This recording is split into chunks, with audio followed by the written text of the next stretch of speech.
সুপ্রিয় দর্শক, আসসালামু আলাইকুম। যেখান থেকে আমার ভিডিওটি দেখছেন, আশা করছি আপনারা সকলে অনেক অনেক ভালো আছেন।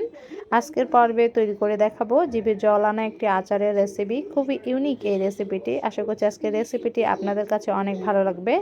আর রেসিপিটি হচ্ছে রসুনের আচার। যাদের কাছে আচার খুবই ভালো লাগে বা রসুনের আচার খুবই পছন্দের, তারা চাইলে আমার এই রেসিপি ফলো করে ট্রাই করে দেখতে পারেন। আশা করছি ভালো লাগবে। তো রেসিপিটি ভালো লাগলে শুরুতে একটি লাইক দিয়ে পুরো ভিডিওটি দেখার চেষ্টা করবেন এবং ভিডিওটি ভালো লাগলে সুন্দর একটি কমেন্ট করে চ্যানেলটিকে সাবস্ক্রাইব করে যাবেন।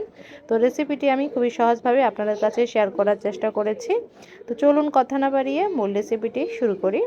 রসুনের আচার তৈরি করার জন্য প্রথমে একটা হাঁড়িতে নিয়ে নিচ্ছি 1 কাপ পরিমাণে সরিষার তেল। এরপরে আমি দিয়ে দিচ্ছি 1 টেবিল চামচ পরিমাণ আস্ত পাঁচফোড়ন, দিয়ে দিচ্ছি 9-10টার মতো হবে শুকনো মরিচ।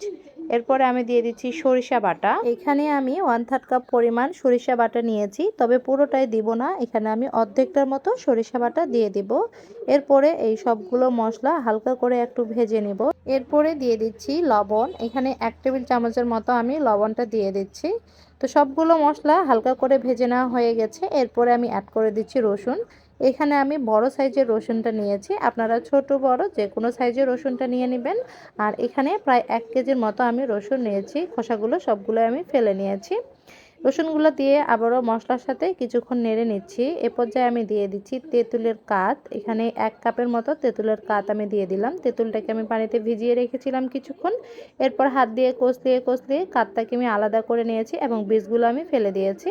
আপনারা চাইলে বীজ সহ কিন্তু তেঁতুলটাকে দিয়ে দিতে পারবেন। আর আমি চাচ্ছি এই আচারটাকে টক ঝাল মিষ্টি করতে, যার কারণে আমি তেঁতুলটা দিয়েছি।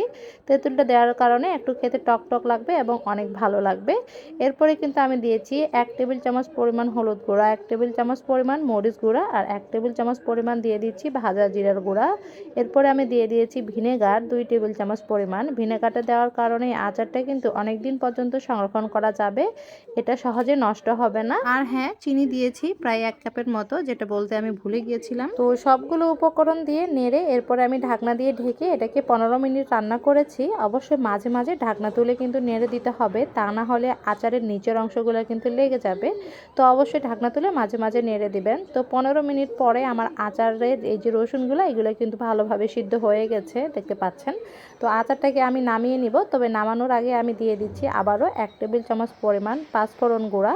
তো নামানোর আগে আচারের মধ্যে পাঁচফোড়ন গুঁড়োটা অ্যাড করলে খাওয়ার সময় কিন্তু এই মশলার সুন্দর একটা স্মেল পাওয়া যায়, যার কারণে আচারটাও খেতে কিন্তু খুবই ভালো লাগে। তো চেষ্টা করবেন নামানোর আগে এই মশলাটা আবারও দিয়ে ভালোভাবে নেড়ে নামিয়ে নিতে।